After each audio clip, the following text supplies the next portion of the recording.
Right స్వామి, మీరు చెప్పండి జరుగుతున్నటువంటి పరిస్థితులు. సోమశరణం స్వామి, ఇది ఈరోజు మార్నింగ్ ఆ పర్సన్ మాట్లాడిన video. Some of the Bairi Naresh వాళ్ళ వెనకాల ఉన్న పెద్ద మనిషి అంట, ఇతను చదువుకున్న అజ్ఞాని. ఈయన మాట్లాడిన పాట చూడండి.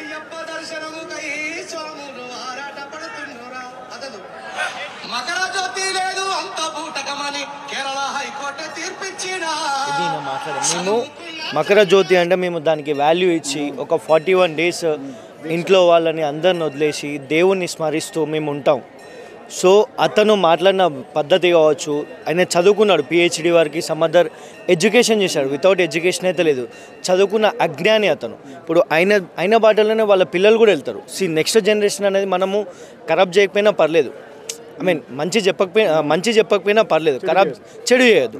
సో మనం చేసేది ఏంటి అంటే నెక్స్ట్ జనరేషన్కి సో ఇప్పుడు బుక్కులలో మనం ఏం చెప్తాం, గాంధీజీ, సుభాష్ చంద్రబోస్ అట్లా చెప్తాం. అలానే హిందూ ధర్మత్వం గురించి కూడా చెప్పాలి. ఎందుకంటే నెక్స్ట్ జనరేషన్కి హిందూ ధర్మం గురించి దేవరాయలు అంతటి వాడే హిందూ ధర్మం గురించి చెప్పాడు. Right, exactly. మీరు అన్న పాయింట్ ఆఫ్ వ్యూలో కరెక్టే. ఇప్పుడు అలానే నువ్వు నమ్మకపోవచ్చు, మీ పాయింట్ ఆఫ్ వ్యూలో నువ్వు చదువుకున్న అంత చదువు కూడా వేస్ట్. నువ్వు చదివి వేస్ట్, చదవకున్నా వేస్టే. ఎందుకంటే నువ్వు నమ్మనప్పుడు మీ ఫ్యామిలీ, మీ ఇంట్లో వాళ్ళు దేవుణ్ణి నమ్ముతారు. మీ ఇంట్లోనే నమ్ముతున్నప్పుడు నువ్వు నమ్మకపోతే నువ్వు ఇక్కడ ఉండకు, వేరే దేశంకి వెళ్ళిపో, లేకపోతే అడవులలోకి వెళ్ళిపో అంతే. బట్ మా హిందూ గౌరవాన్ని, హిందుత్వాన్ని దెబ్బతీయాలనుకుంటే మాత్రం మేమైతే ఊకోము. ఎందుకంటే 41 days మేము మాలలో ఉండి ఇంత పేషెన్స్, ఇప్పుడు కూడా మేము చేయాలనుకుంటే ఏదైనా చేయొచ్చు. బట్ మేము అయ్యప్పని నమ్ముకున్నాం కాబట్టి మాలను గౌరవించి యాజ్ ఏ గవర్నమెంట్కి మేము వ్యతిరేకంగా పోవట్లేదు. ఈవెన్ ఇప్పుడు మేము గవర్నమెంట్కి వ్యతిరేకంగా వెళ్ళాలి అంటే ఫ్రాక్షన్ ఆఫ్ సెకండ్స్ ఆ పర్సన్ని దొరకబట్టాలని. ఎందుకంటే మొత్తం అయ్యప్ప మాల వేసుకుంటారు. సో ఏ స్వామికైనా దొరుకుతాడు. ఎవరైనా బాత్రూమ్ నుండి వీడియోలు పెట్టినా మాకు దొరకక కాదు. మేము ఎందుకు అంటే గవర్నమెంట్కి రెస్పెక్ట్ ఇచ్చి, ఎందుకు అంటే ఈవెన్ సిస్టమ్కి వాల్యూ ఇచ్చి, రెస్పెక్ట్ ఇచ్చి మేము ఒక ప్రొసీజర్లో వెళ్తున్నాం. ఇప్పుడు వన్ ఆఫ్ ది మా హిందూ ధర్మాన్ని నమ్ముకున్న వ్యక్తి, నేను పేరు చెప్పను, వన్ ఆఫ్ ది పర్సన్ని వితిన్ 2 days లోపలనే అరెస్ట్ చేశారు. సో ఈ పర్సన్ నార్మల్ పర్సన్, అనామకుడు, ఎవరికి తెలియని పర్సన్ని అరెస్ట్ చేయడానికి గవర్నమెంట్కి దొరకట్లేదు అంటే ఇది గవర్నమెంట్కి అక్షేమనాలో లేదు గవర్నమెంట్ ప్రయత్నిస్తుందనాలో మేము తెలియదు. మేమైతే వాళ్ళ ఊహకే వదిలేసాము. సో మోస్ట్ ప్రాబబ్లీ మేము లాస్ట్కి చెప్పాలనుకున్న మాట ఏంటి అంటే గవర్నమెంట్కి ఎగనెస్ట్ కాదు, యాజ్ మచ్ యాజ్ పాసిబుల్ తొందరగా స్వామిని పట్టుకుంటే మంచిది. లేదు అంటే పట్టుకోకపోయినా కూడా మా మాల అయిపోయిన తర్వాత మేము హిందూ ధర్మానికి వ్యతిరేకం కాదు, హిందూ ధర్మం కోసమే పోరాడతాం. ఆ స్వామి ఎక్కడున్నా స్వామి శరణం, అయ్యప్ప శరణమే అయిపోతారు. ఇంకో విషయం ఏమిటంటే, నిన్న రెంజల్ల రాజేష్ వాళ్ళ ఇంటి మీదకి అయ్యప్ప స్వాములు పోయారు. అక్కడికి పోతే అక్కడ వాళ్ళ ఇంట్లో మనం చూస్తే వాళ్ళ దాంట్లో ఉన్న ఒక వ్యక్తి స్వాములు ఏమనలే, వాళ్ళ ఇంట్లో పోయి ఎలాంటి గొడవలు చేయలేదు, స్వామి శరణం అని చెప్పి నినాదాలు ఇస్తుంటే అతనే రిటర్న్ అటాక్ చేశాడు స్వాముల మీద. కానీ స్వాములు తిరిగి మాత్రం అనలే. వాళ్ళ ఇంటి ముందు మామిడాకులు ఉన్నాయి, ఎందుకు కట్టుకున్నావు మామిడాకులు, నువ్వు నాస్తికుడివి కదా, ఇంటి ముందు మీ ఇంట్లో దీపం ముట్టారా, మీ ఇంట్లో ఎప్పుడు దీపం ముట్టారా? ప్రతి ఒక్క దాంట్లో హిందుత్వం ఉంది, ప్రతి ఒక్క విషయంలో హిందుత్వం ఉంది. నువ్వు తాగే నీళ్ళలో హిందుత్వం ఉంది, నువ్వు తినే తిండిలో హిందుత్వం ఉంది, నువ్వు పీల్చే గాలిలో హిందుత్వం ఉంది. అసలు నువ్వు ఉన్నదే నా యొక్క హిందూ దేశంలో. ఖబర్దార్ బిడ్డ, హిందూ దేశం గురించి, హిందుస్థాన్ ఇది. నువ్వు గనక, మేము హిందువులమంతా కూడా సౌమ్యులం, అందరినీ ప్రేమిస్తాం, అందరినీ దగ్గరిస్తాం, అందరం నా వాళ్ళు అనుకుంటాం. కానీ నా హిందుస్థాన్లో నాకు వ్యతిరేకంగా చర్యలు చేస్తా అంటే చూస్తూ ఊరుకోము. మేమేమి అయ్యప్ప స్వామి దీక్ష వరకే శాంతిగా ఉంటాం, ఇప్పుడు కూడా ప్రశాంతంగానే ఉన్నాం. కానీ దీక్ష అయిపోయిన తర్వాత మాత్రం చాలా ఘోరంగా ఉంటుంది. వీళ్ళు ఈలోపు గవర్నమెంటు అందరికీ సమానం, గవర్నమెంటు కేవలం వాళ్ళు ఓట్లేస్తేనే మీరు గెలవలే, అందరం ఓటేసి గెలిచినాం. మీరు బాధ్యతగా వాళ్ళ మీద చర్యలు తీసుకొని ఇమీడియట్లీ వాళ్ళ మీద పీడీ యాక్ట్ పెట్టి అరెస్ట్ చేస్తారా? సరే చేయకపోతే మాత్రం చాలా తీవ్రంగా ఉంటుంది. రైట్ స్వామి, దీనికి ముగింపు పలకాలన్నా, ఇలాంటి వ్యాఖ్యలు పునరావృతం కాకుండా ఉండాలన్నా, మరొకళ్ళు ఎవరు కూడా చేయకుండా ఉండాలన్నా ఏంటి దీనికి పరిష్కారం ఏంటంటారు? స్వామి, ఇలాంటి వ్యక్తులని వెంటనే మనము మొగ్గలోనే తుంచేస్తే, ఇటువంటి విష సర్పాలను వెంటనే అక్కడక్కడనే దాన్ని నలిచివేస్తే అది పెరిగి పెద్దగా ఈ విష సంస్కృతి ప్రబలకుండా ఇక్కడనే అది ఆగిపోయే పరిస్థితి ఉంటుంది స్వామి. లేదంటే ఇది పెరిగి పెద్దగా ఇంకా విపరీత పోకడలకు పోయే అవకాశం ఉంది దీని. కాబట్టి వెంటనే ఆయనను అరెస్ట్ చేసి ఈ యొక్క ఎపిసోడ్ని ఇక్కడనే ముగింపు పలికితే గవర్నమెంట్కు కానివ్వండి, పోలీస్ డిపార్ట్మెంట్కి కానివ్వండి, అందరికీ బాగుంటుంది స్వామి. అయితే ఇప్పుడు మేము అయ్యప్ప స్వామిని నమ్మి 41 రోజు దీక్ష చేసి శాంతిగా ఉంటాం స్వామి. ఎవరి దగ్గరికి వెళ్ళాము. మా అయ్యప్ప తత్వంలో ఏముంటుంది స్వామి, కులానికి కానీ ఏ వ్యక్తి కులం కానీ మతం కానీ ధనిక కానీ పేద కానీ ఏం చూడకుండా, వయసు పెద్దదా చిన్నదా అని చూడకుండా ఏ స్వామి కనిపించినా కానీ కూడా ఆ స్వామి పాదాలు తీసుకుంటాం స్వామి. అందరం కలిసి ఏ కులం కానీ ఏదైనా నీచ కులం పెద్ద కులం చిన్న కులం అనేది ఏది ఉండదు స్వామి. అయ్యప్ప కులం ఒకటే. అందరం కూర్చొని ఒక దగ్గర కూర్చుంటాం. మీరు కూడా చెప్తున్నది, మీరు అంబేద్కర్ తత్వం అంటున్నారు. మీరు వెనుక అంబేద్కర్ గారి చిత్రపటం పెట్టుకొని విషం కక్కుతున్నారు. మేమేమో అమృతం కక్కుతున్నాం. మేమేమో అమృతం పంచుతున్నాము, మీరేమో విషం కక్కుతున్నారు.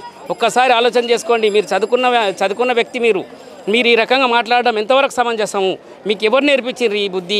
మేము అంత చదువుకోలేదు. మేము చిన్నగా చదువుకున్నా కానీ కూడా మా అయ్యప్పని మేము నమ్ముకొని ఇది కులమతాలకు అతీతంగా మేము విచక్షణతో మేము ప్రవర్తిస్తున్నాం. నువ్వు విచక్షణ రహితంగా ప్రవర్తిస్తున్నావు. నువ్వు ఒక దుర్మార్గంగా మాట్లాడుతున్నావు.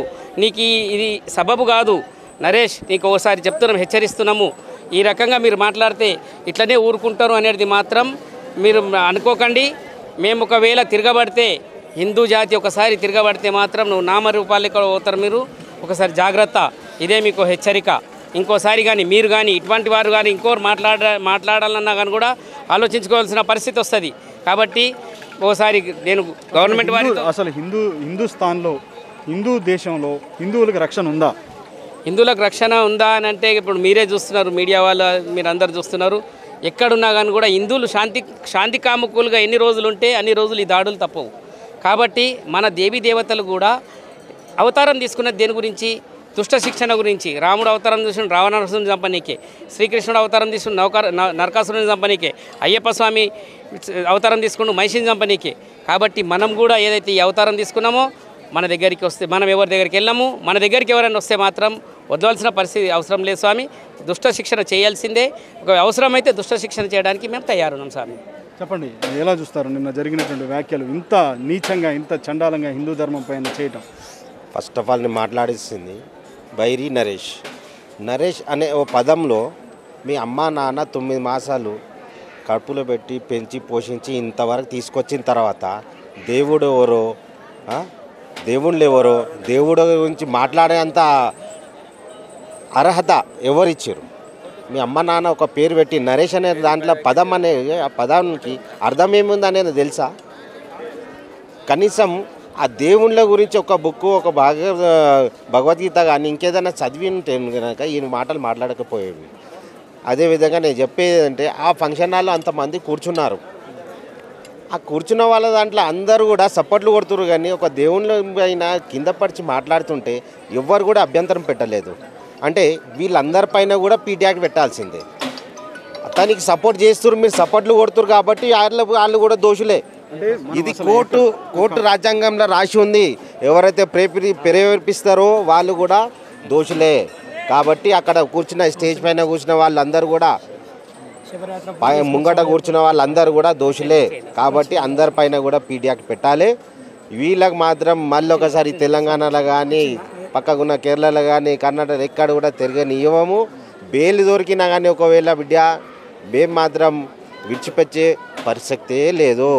మా దీక్ష హిందూ ధర్మాన్ని కించపరిచే విధంగా, కావాలని ఒక అలజడి సృష్టించే విధంగా ప్రయత్నం జరుగుతుందంటారు ఏదన్నా? 100% దీంట్లో అలజడి సృష్టించడానికే గతంలో మీరు తన వీడియోలు ఇంకా అక్కడ కూర్చున్న వ్యక్తి ఏదైతే వీడియోలు మీరు చూస్తే, ఇప్పుడు ఒక మా సోదరుడు చూపించినట్టు మీ వీడియో చూస్తే కనుక వీళ్ళందరూ కూడా ఒక సమాజాన్ని ఇప్పుడున్న శాంతి భద్రత విఘాతం కల్పించే విధంగా మాట్లాడి ఏదో విధంగా ఇక్కడ ఉన్న హిందుత్వంలో ఏదో విధంగా మత ఘర్షణలు జరగాలి, మతాలకు నడుమ చిచ్చు పెట్టాలనే ఒక భావనతో ఉన్నారు.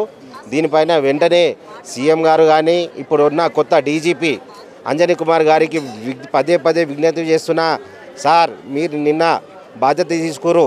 ఇంత పెద్ద ఇష్యూ అయిన తర్వాత కూడా తన బాత్రూంలో ఒక వీడియో డౌన్లోడ్ చేసినా కానీ ఇప్పటివరకు అరెస్ట్ చేయలేదు.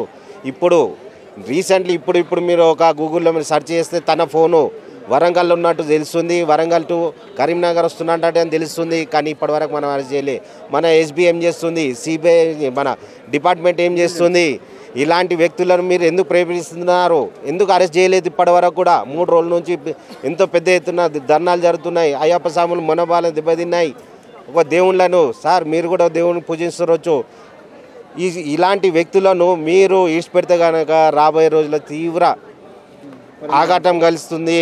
సిటీ మొత్తం అల్లకొల్లం అవుతుంది. వెంటనే అరెస్ట్ చేయాలి. ఇట్లు నేను బీజేపీ కార్యదర్శిని ఓబీసీ. మా అన్నగారు స్వామి ఆయన కాబట్టి ఆయన చెప్పుకోలేకపోయారు. వెంటనే అతను అరెస్ట్ చేయాలి, పీడియాక్ట్ చేయాలి. హాల్ ఉన్న వాళ్ళు అందరి పేరు మీద అందరి ఆ డాటా తీసుకొని అందరు కూడా అరెస్ట్ చేసి పీడియాక్ట్ పంపించాలి. ఎవరు కూడా విడిపించే ప్రసక్తే లేదు. ఏ అడ్వకేట్ వచ్చినా ఏ జడ్జి ఉన్నా కానీ వాళ్ళకు కూడా మేము విజ్ఞప్తి చేస్తున్నాం. వెంటనే మీరు వాళ్ళకు అరెస్ట్ చేసే అంత ఆర్డర్లు ఇయ్యరి, పీడియాక్ట్లు ఇయ్యరి. వాళ్ళకు మళ్ళీ బయటికి రాకుండా బెయిల్ రాకుండా చూడండి సార్ ప్లీజ్.